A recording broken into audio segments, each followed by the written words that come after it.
আসসালামু আলাইকুম। অনেকেই জানতে চান ছোট বাবুকে নিয়ে হাতের কাজ কিভাবে করি।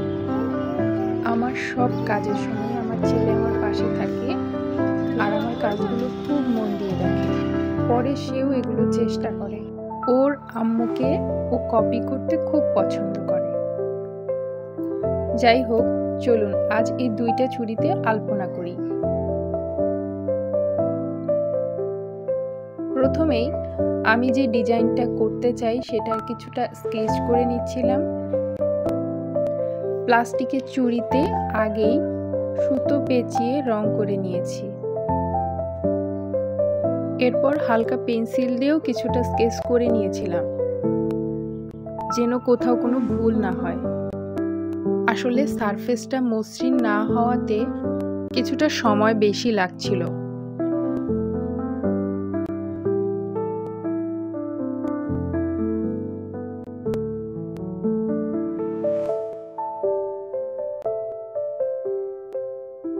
প্রথমে আমি দুইটা চুড়িতেই এভাবে স্কেচ করে নিব হালকা করে। এরপর আমি দ্বিতীয়বার আবার রং করব, এতে করে রংটা বেশি ফুটে ওঠে।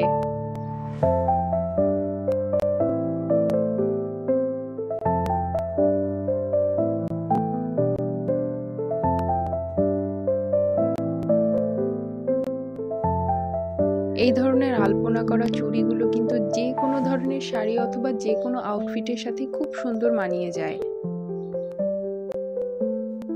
আমার এই পুরো কাজটা করতে প্রায় 2 থেকে আড়াই ঘন্টার মতো সময় লেগেছিল। দেখতে দেখতে একটা চুড়ির স্কেচিং প্রায় শেষ।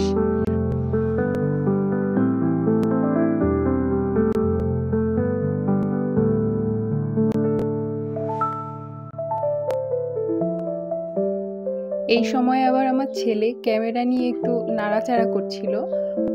ও আমার ক্যামেরাটা একটু ঠিক করে দেওয়ার চেষ্টা করছিল।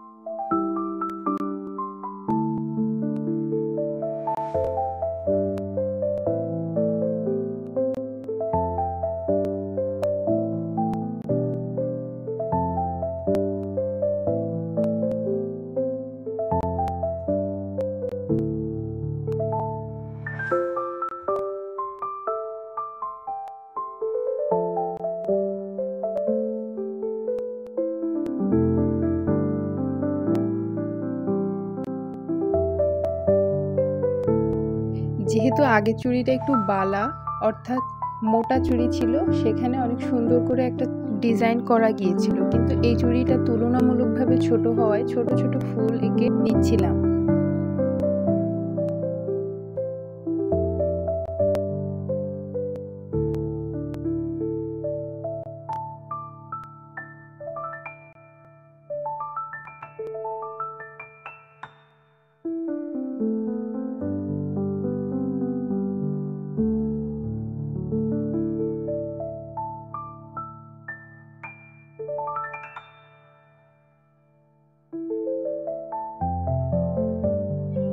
দুইটা চুড়ির স্কেচিংই একদম শেষ। এখন এর উপর আবার রং করতে হবে। এই কালার মিক্সিং এর পার্টটা আমার সবচেয়ে ভালো লাগে।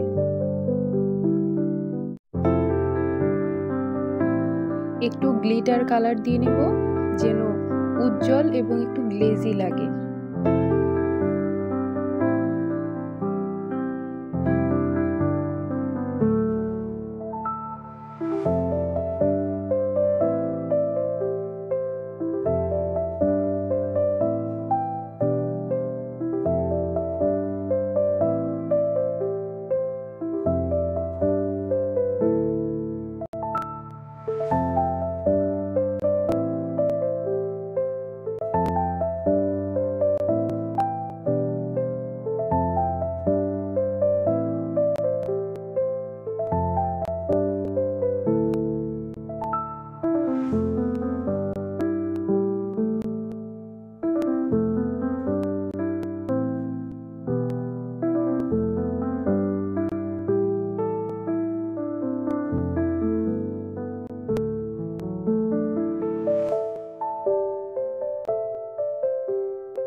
ধাপে যখন আবার আর্ট করা হয় তখন খুব সূক্ষ্মভাবে করতে হয়, কারণ এই সময় যদি একটু ওলটপালট হয়ে যায় তাহলে কিন্তু ডিজাইনটা পুরাটাই নষ্ট হয়ে গেল।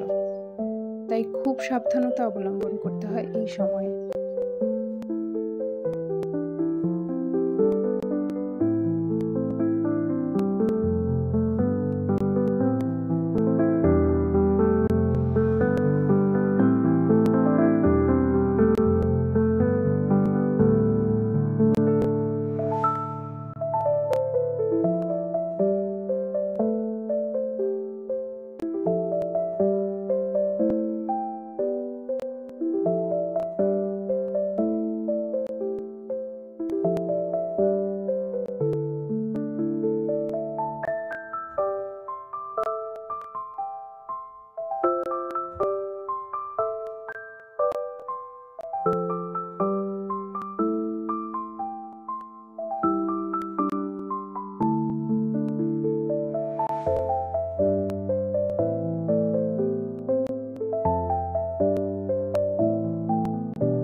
যাই হোক, পুরোটা আঁকানোর কাজ কমপ্লিট হয়ে গেল এবং শেষে আমি আবার একটু গ্লিটার হালকা করে টাচ দিয়ে দিব।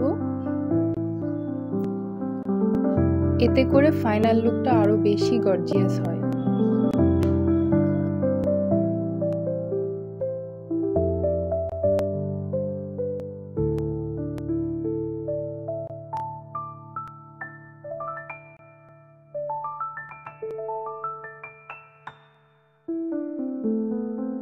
আমাদের ভিডিওটা কে কোথা থেকে দেখছেন অবশ্যই কমেন্ট করে জানাবেন, আর ভালো লাগলে আমার ভিডিওতে একটা লাইক দিয়ে যাবেন। ও হ্যাঁ, আমার ইউটিউব চ্যানেলে ঘুরে আসতে ভুলবেন না কিন্তু, ক্রাফটি ক্যানভাস বাই নাজিয়া। আর এই যে কথা বলতে বলতে শেষ হয়ে গেল আমাদের সম্পূর্ণ চুড়ির কাজ। That's the final look. Thank you.